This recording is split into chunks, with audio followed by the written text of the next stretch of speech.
Koutou katoa, welcome to the Hawke's Bay Emergency Management, Civil Defence Emergency Management meeting of the Joint Committee. Can we please open with a karakia piri?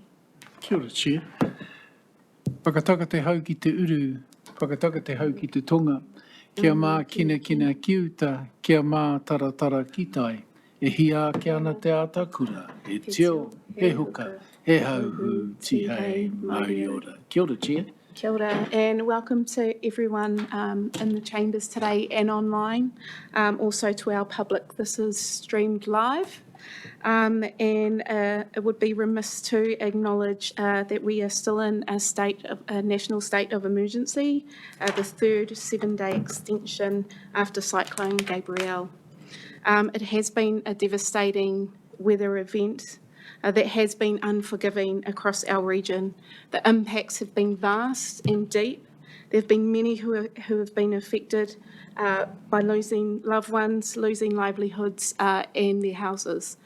So there is a big mihi out to the whole region in terms of building resilience going forward. Tēnā koutou. So today's agenda we have in front of us, and the first is any apologies. There are no apologies, thank you. And also the invited guests that we have here, other than our members, our mayors, but also Jeanette Park, our Eastern District Commander Superintendent, our CEOs of our councils, our Group Controller Ian McDonald, and also Paul Renshaw representing NEMA today. Tēnā koutou. Are there any notices? There are no notices, thank you. So we'll move into the agenda, and the first item is an update or Cyclone Gabrielle response to date. So who would like to lead this? Kia ora. Great, thank you, and through you, Chair Ormsby as well. So I am presenting today as KEG Chair on behalf of Mr McDonald, just recognising obviously the national state of emergency with it we remain in, and the absolute focus that Mr McDonald still has in terms of the recovery. So you will see a number of our chief executives on the call who will also be responding to some of the other report items in the agenda package. So look, this paper has been prepared to really provide at this point a bit more of a formal update to the Joint Committee in terms of the activities that the group and the wider response efforts have completed to date. Just to kind of step through it piece by piece, recognising that this is the first formal setting in which we've actually spoken about the response to date and obviously the impacts of Cyclone Gabrielle. So stepping through it in terms of background, look, it has been a significant event that has not just impacted Hawke's Bay, but a magnitude that has seen 6 regions across New Zealand included in the state of emergency. Noting that this is the only third time in our history that there has been a national state of emergency declared. We've talked already early in this meeting about the impacts not just being regional but national, and in particular for us all in Te Matawa Māui, really noting and in particular the impacts on those who have lost loved ones and the ongoing effect that this event is going to have for a long time to come. In terms of the immediate response and the actions that have been undertaken in advance of the event, the group did a large amount of preparation work, both at a group level but across each of the TAs as well, preparing for the event in advance. And on the day itself, that saw emergency operations centres stood up, both regionally, which we had planned in advance, but also within each of the TA functions as well, or council functions as well. We've had local, regional and international support from in the response, which has included Māori Wardens, our local Te Hei Māori Order network, as well as other councils and wider community involved in that one. In terms of the response for group, this is by far the largest event that group has ever had to deal with, and I've talked earlier in the report about a scale bigger than Christchurch and certainly bigger than Bowler in terms of its impact. We can all probably reflect on the impact that power has had on us, and in particular in those first few days and the first week of the event in particular.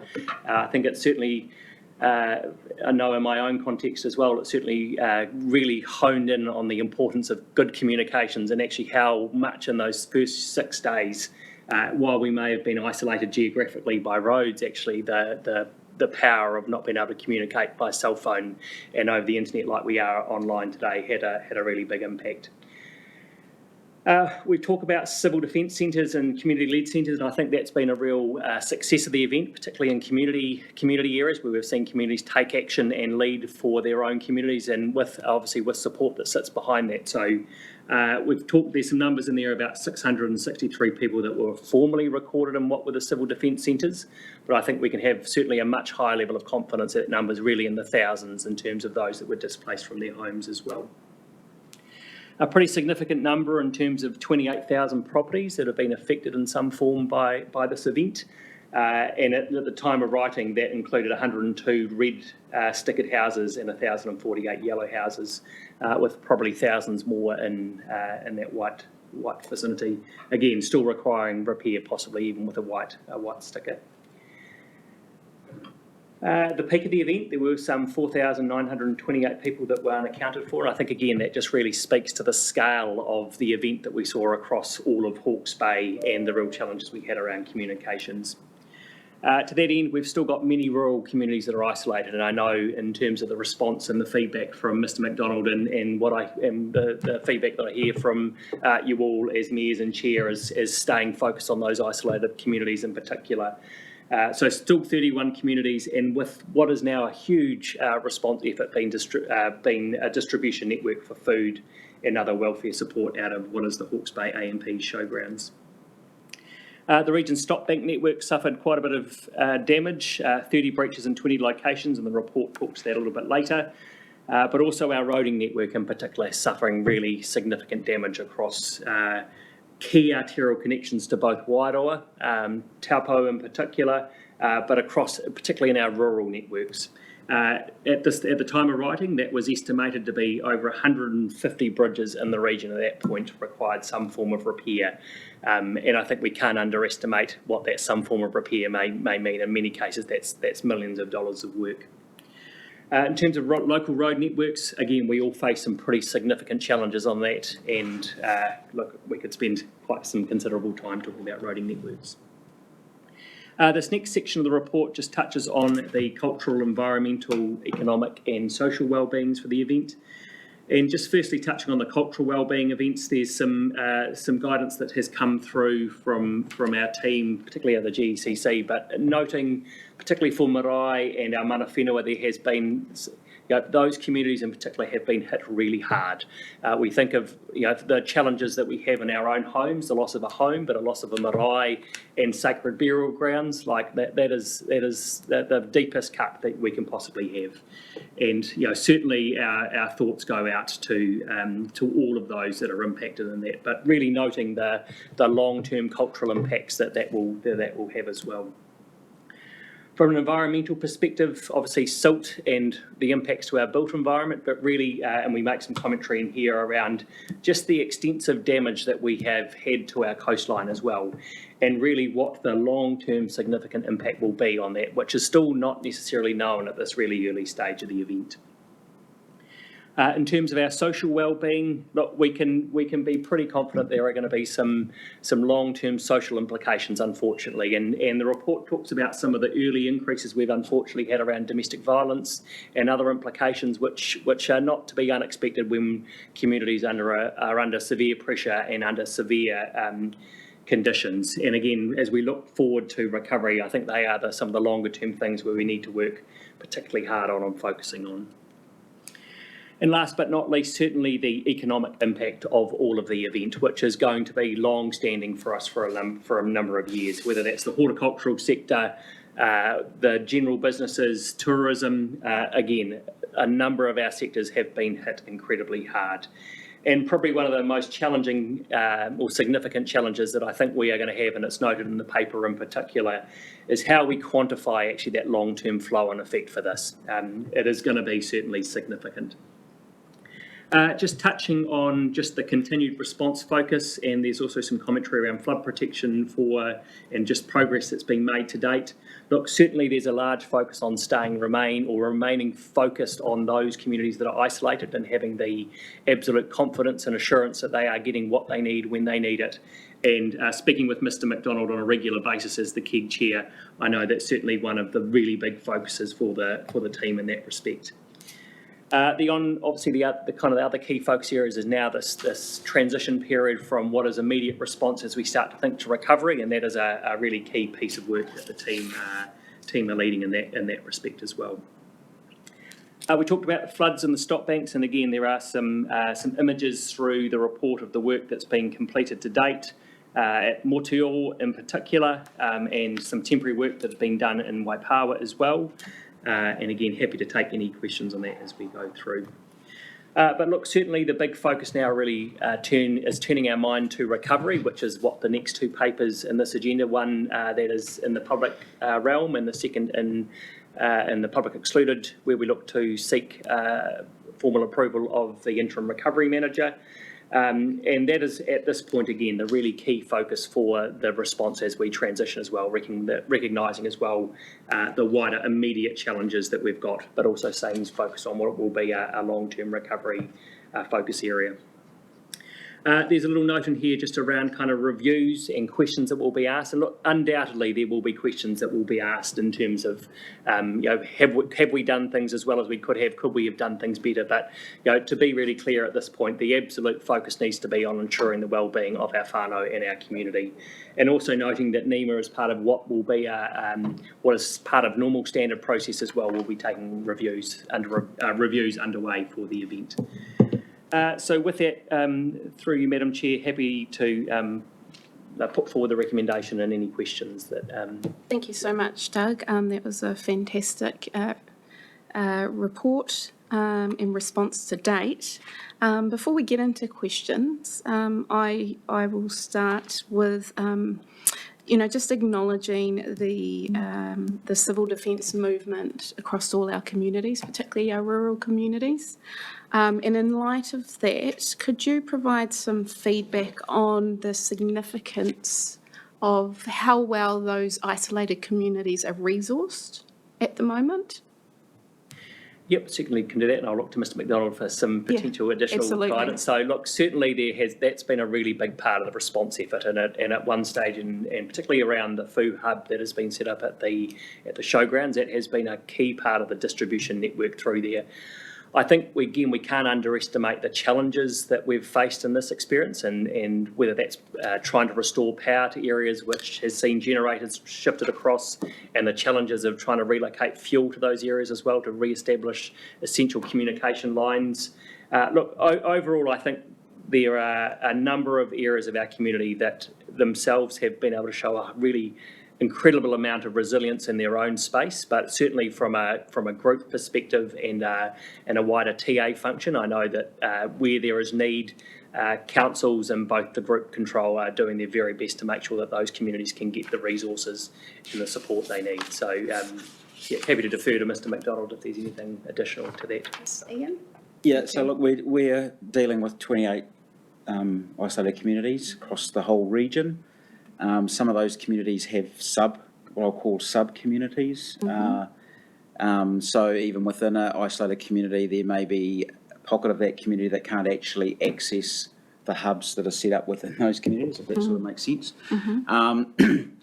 And we are also, so we're in the position now with our logistics where we're actually doing a 7-day resupply cycle. So over 7 days, we do it over 6 days, but it's 7 days worth of supplies. Essentially, that's where we're heading, and we're going to launch that on Monday. And we're sort of getting a bit more granular with what those communities actually need. So we've had teams out led by New Zealand Defence Forces primarily into those communities. Look, there's still ongoing work in working with those communities, and the more we scratch the surface, I suppose, the more we find out. And where we find things out, we need to react to them and work on the needs of those people. This is supported by the hub, and at the moment that's in the showgrounds. We're just looking at options for that moving forward. But both of those things, those key response activities, being the hub which supports the isolated communities, we're working on that in terms of the transition into the recovery. So that's going to be a very operational part of the recovery moving forward, and that could be in place for at least 6 months, if not longer, depending on when the roads are back up and running in some of these areas. State Highway 2 alone is going to be a huge job. So that's the plan at the moment. Obviously, we'll continue to refine that as we get more information. Thank you, Ian. Members, do we have questions of Doug and Ian? Kia ora, Mayor Wise. Kia ora, and through the chair, thank you for this report, and just acknowledging that you have, opened the report to advise that it's not intended to be a comprehensive review of all activities and key issues, but there are a couple of key issues for Napier City Council that I just wanted to raise that aren't currently included in the report. First being our wastewater treatment plant, which obviously the fact that that's non-operational has some significant impacts, particularly with regards to environmental wellbeing and cultural wellbeing, with raw sewage being discharged into our moana.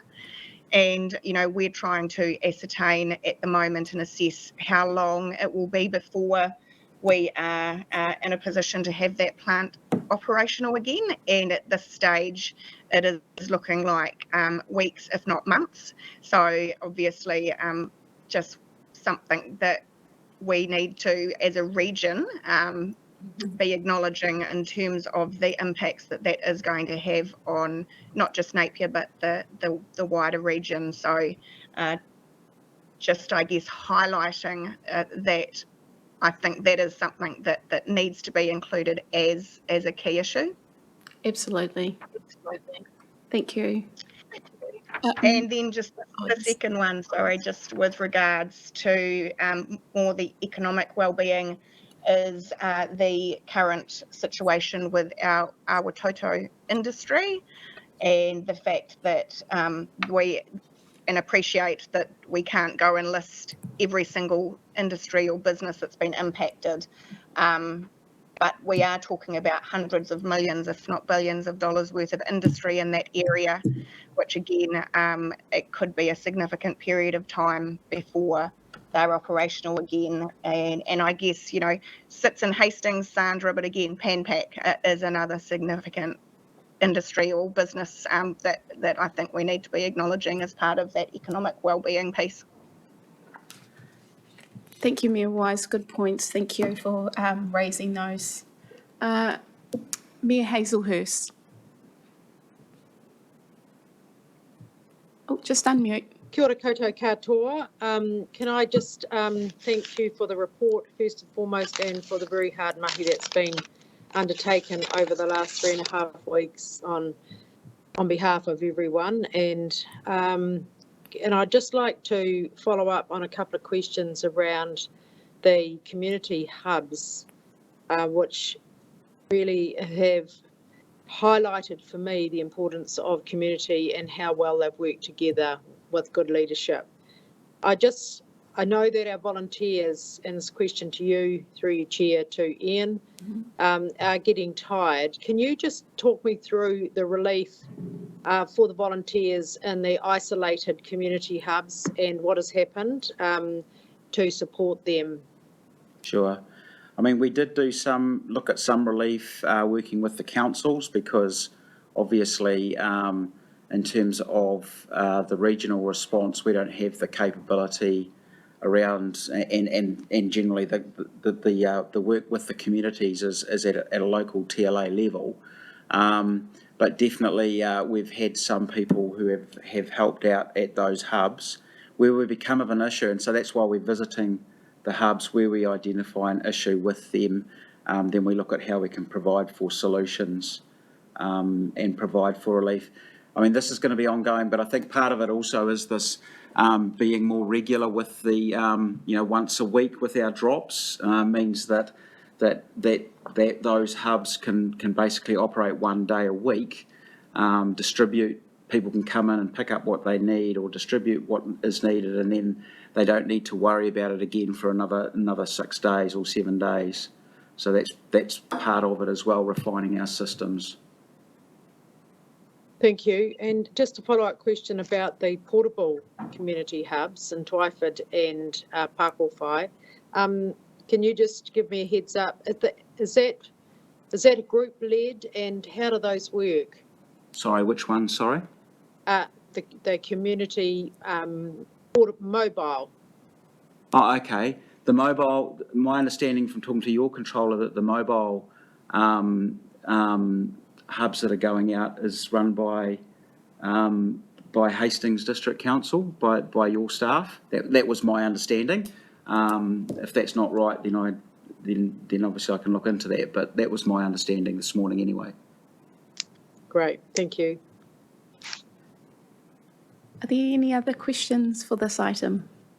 There are none. Through you, Chair, just one more question, picking up what Meg Kirson's just said about economic wellbeing and the most impacted businesses. While we've had very successful meeting with the primary sector and the hort sector, I just wonder how we are addressing as a region connecting with the most impacted businesses, and particularly the large ones that have just been mentioned. Have we got a team that are working with them? And we've had conversations ourselves, but is there a response that we are working together on for them? Doug?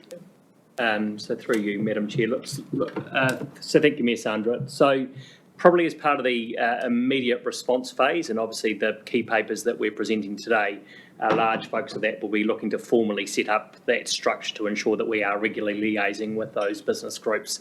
At the moment, I think it has been a number of leaders across both the business and obviously yourselves as mayors and chairs liaising with a number of people also at a ministerial level, but certainly what this next phase of the recovery is looking to do is to really structure that up into a bit more of a consolidated and clear way to make sure that no one falls through the gaps, and those businesses, have got the right connections in terms of who to be speaking to, but making sure that that information is also coming back to a central point as well for you all. So that will certainly be one of the next immediate actions for response as well. Thank you. Thank you, Doug. Mayor Walker. Kia ora, thank you, Madam Chair. And just hello to our fellow leaders, mayors and chairs from around the region. Nice to see you, Wairoa, even though you can't physically be with us in the rest of the book space. So nice to see you. And just recognising the impacts from the top to the bottom of the region, from the east to the west, have been quite diverse, but also really far-reaching. And this has touched just about every single person in some way, whether it's that they were flooded or they lost power or they can't get where they need to with their roads. So it's had pretty far-reaching contact points. But I'm just interested whether Ian is group control getting the sufficient resource to continue this response? Are you getting a sufficient support in terms of manpower, and are we getting that transferred through to our local EOCs as well, to make sure we can keep responding? Yeah, so definitely this morning there was a lot of discussion with that with the National Emergency Management Agency. I think it might have actually been your council. There was a mistake made down at the NCMC, but that's been rectified in terms of the staffing. But definitely from the regional coordination centre and then the other TLAs that have requested staff, that has worked. That actually this time, at this rotation has been particularly good. So that's quite good, and NZDF are still engaging with us at that function level, at the regional level as well, which is adding a huge bit of expertise to intelligence and planning and those sorts of functions. So yeah, no, really pleased with where we're at the moment. Thank you. Thank you. Any other questions, members? We do have Jeanette Park here, so if you'd like to take 5 minutes to update us, please. Thank you. Kia ora, everyone. Look, probably for us, going forward into the recovery phase is just looking at making sure that our communities are feeling safe and are feeling supported from police. So, and I've certainly heard and I know several of you have been in different meetings where we've certainly heard from our community where the pressures are, and I absolutely acknowledge the fear for people and the stress and strain just when you've lost everything and you're still, you're worried about what's going on around you. So we've certainly we've heard that and we responded to that. So we've got now, which you'll be also aware, is we've got 3 mobile bases that are in the area. And Craig, I also want to acknowledge, as Alex has, our Wairoa friends. It's been tough, definitely for you being isolated up there, but we've certainly put significant resource in there, and I know the team up there, I speak to them often, are feeling supported, and anything they need, they look for. So we've got but here, of course, we've got the mobile bases which have been in Bayview. They've got one that's currently going over to the south of Puketapu, so heading over that way so they can spread sort of some help over there. We've also got the one that has been roaming, the third one that roams, and they were with the inter-agency hub mobile hub that's been running, so they've been working with that at Awatoto, and so they've certainly been out and about. Our people, we've got to look, as we go into recovery, we look at where we need extra specialists, and so as Doug alluded to around the family harm and the pressures for homes and making sure people are safe. So we're bringing extra specialists in for that, making sure our frontline have got the capability, because we're out. And so with the mobile hubs and with up into our rural communities, making sure we've got sufficient staff in these areas. So we're deploying in different locations, but so that's all going to be factored in. Also our command centre, which has been running, we stood that up running 24/7.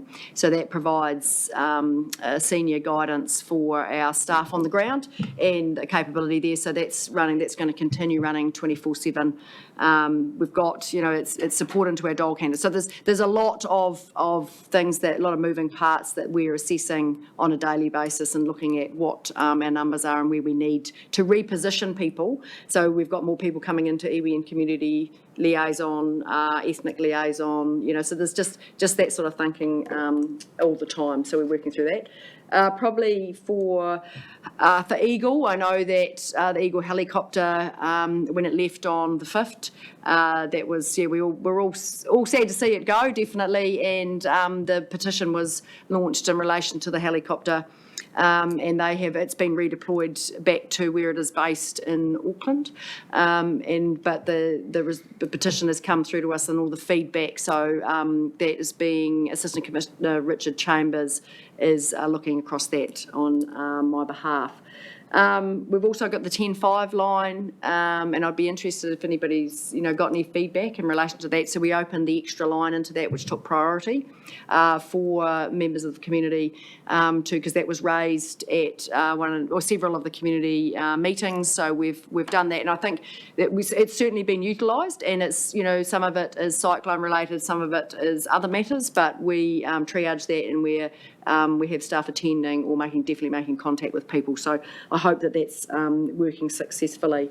As far as the non-contactable people, that we are now, of course, at 0. However, Joseph Ahuriri is still missing, and we've got a team of detectives. There's 10 detectives working on that around the clock with a large amount of service. So they are working really hard. And when you're working through a missing person, you always go to where they were last seen and work from that.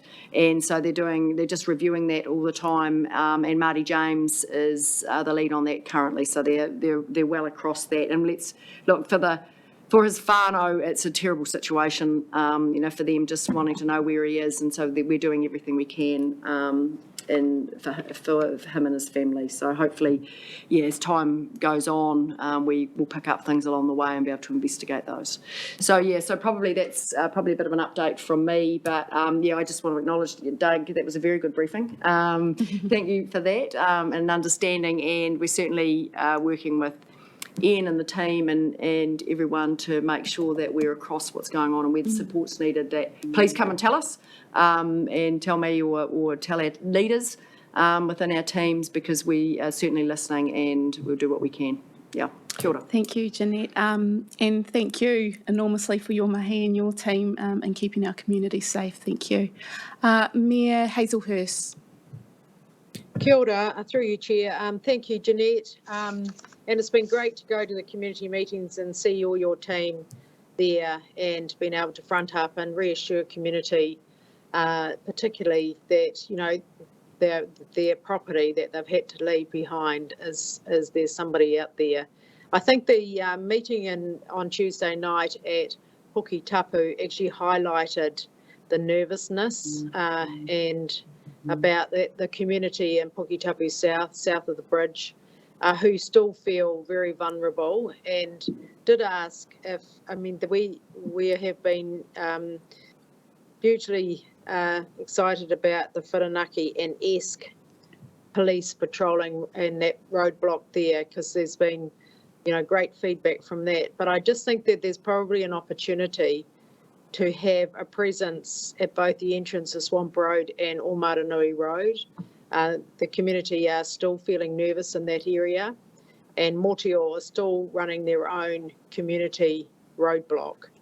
So just in terms of just giving people that sort of, just like we have done over in Bayview, you've done in Bayview and Esk and Whirinaki, I think there's the opportunity to actually look at maybe a different approach for Puketapu South, and even if it's someone there, rather than driving around, but actually just parked up for a bit, just to show them and give them some sort of sense of security in the short term. Sandra. Yep. Sorry, Chair. So yes, the mobile base was deployed there at 2:00 this afternoon over to Motiopa. So it's there. Caroline Martin has spoken to Kirsten Thompson in relation to it. So yeah, so they've got that in hand, and they're well aware of what you've raised. Yeah. Great, thank you. Thank you. Mayor Little.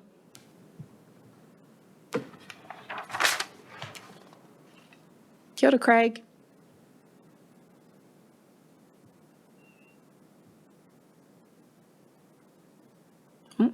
Oh, here he comes. Okay. Right. If everyone's finished thanking Jeanette, I'll just say a few things. So I wanted to check that first. Thank you, Jeanette. Oh, ka pai. We've got Alex Walker. Kia ora. Thank you, Jeanette. I just wanted to say thank you to your sole operator in Porongaho, John Singer. And he and the volunteer fire brigade out there were completely isolated during the cyclone and led the civil defence response out there and community leaders. And Hello, mate. I'll just turn this off. All right. Yeah, I am. Hold on, no, just. Yep, there we go. Look, I know that sometimes the resourcing from a police perspective is challenging when you look at the numbers in the rural communities, but it was absolutely essential to the safety of our community that he, as a rural officer, was there alongside the other community leaders, and absolutely showed what value there is in having those structures of community policing. So I just wanted to thank you for that and ensure our continued support for that structure, because it works. Yeah, kia ora, Alex. Actually, in Paul John, his house has been badly damaged, and so he's having to move out. So we've had to find him other accommodation. So he's been under enormous pressure. He's a superstar. Yeah. Thank you. Thank you. Thank you. Mayor Little. Craig, are you still with us?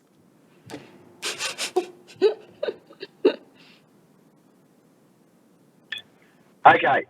So, Jeanette, your police force is working well, and because they've just pulled me over and made sure that I'm all good on the side of the road, which I've pulled up in a shoulder closed area. So that's all working. So well done. Look, I'd just like to commend all our local responses as we're all closed off and isolated big time. And so, you know, it's great to have us all working under one umbrella, but we all stood up and managed our isolation really well. But I think we have a bit missing in our civil defence, and that's our iwi input into these. If it wasn't for iwi and Wairau, we wouldn't be where we were. So I think moving forward, we have to really consider iwi participation in the CEDM. because they will be a big part of our recovery. So we should not have them sitting on the outside. So that's an idea there. But pretty much that's it. Look, I haven't got a lot of time today, so it would be really good if we could move along. So yeah, thank you. Thanks, Mayor Little, and you're 100% right, and we agree to have Māori involvement into this committee, which we're working through with Te Kahui Ohanga for representation. Ka pai. Thank you very much. So if we can have a mover to accept the report, please. Mayor Walker and Mayor Hazelhurst, all those who agree say aye. Aye. Those against, carried. Kia ora, thank you. We will move on to item number 5, the Hawke's Bay Cyclone Gabrielle Recovery Framework. Thank you, Doug. Great. Thank you, Madam Chair. So look, I have had the privilege of preparing this report, but I'll shortly hand over to my fellow Chief Executive, Mr. Bickle, who, along with regional leaders and PSG chairs, have done the real grunt work. So I am conscious that Mr. Bickle has another meeting very shortly, so I'll hand over to him first off. So. Kia ora, Nigel. Kia ora, Chair, and through you, and good afternoon, Mayors and Joint Committee colleagues. Lovely to see you, Mayor Little, in the sunshine in Wairoa. Aroha mai to you and Kitea as our largest isolated community. So, look, I'm going to take the... Hey, Nigel, I'm actually halfway between Gisborne and Wairoa, so I'm checking on both ends. Awesome. Multitasking. Ka pai. Look, I'll take the report as read. There's been a lot of conversations with everyone sitting around the table and our iwi and mana whenua partners. Just to make some points that obviously we've prepared a recovery approach and proposed structure and governance arrangements. The recovery is pretty standard. It aligns with the Hawke's Bay Civil Defence recovery strategy that we have. It's based on the kind of 4 environment pillars of recovery planning. Acknowledges that recovery is first and foremost local, but that we need to have a regionally coordinated approach and a Hawke's Bay recovery plan, and that whilst Hawke's Bay and Mr. Tate's report covered the impacts, as acknowledging that we are one of 6 regions that have been the recipients of extreme weather in New Zealand this year, and that the government has also put a national extreme weather recovery structure in place to cover the 6 regions from Northland down to Hawke's Bay, Tararua and Wairarapa that is affected. So I suppose what we're seeking today, having received the endorsement of our region's leaders through our mayors, our chair, our iwi and PSGE leaders, is endorsement of a recovery structure that is based on local recovery, a coordinated approach at the centre around making sure that we have a Hawke's Bay recovery plan that is able to dock into the national recovery structure that the government has put in place for the 6 regions that have been impacted. And that is probably the point that I will stop talking and open to any questions that the Joint Committee has. Yeah, thank you, Nigel, and the extreme amount of mahi that's gone into the recovery plan thus far, and just endorsing that we need to do this collaboratively across the region to get the best success going forward into that recovery stage. So committee members, do we have any questions or comments on this item?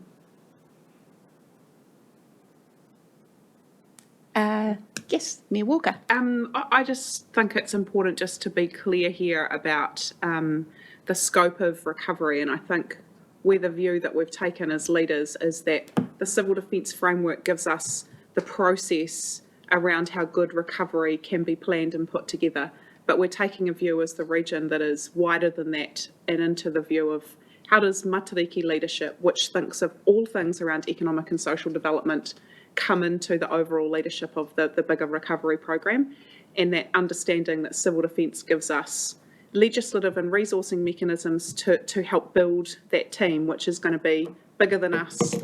It's going to be bigger than just civil defence. It's going to be quite a multi-agency approach, and the role that civil defence and us as this group have got in helping to start deploy resource and structure and delegations into it. And I think for me, it's a teamwork approach at the highest level that we can with all of our agencies coming together. And I just wanted to kind of reflect that to the table. I think that's where we're at.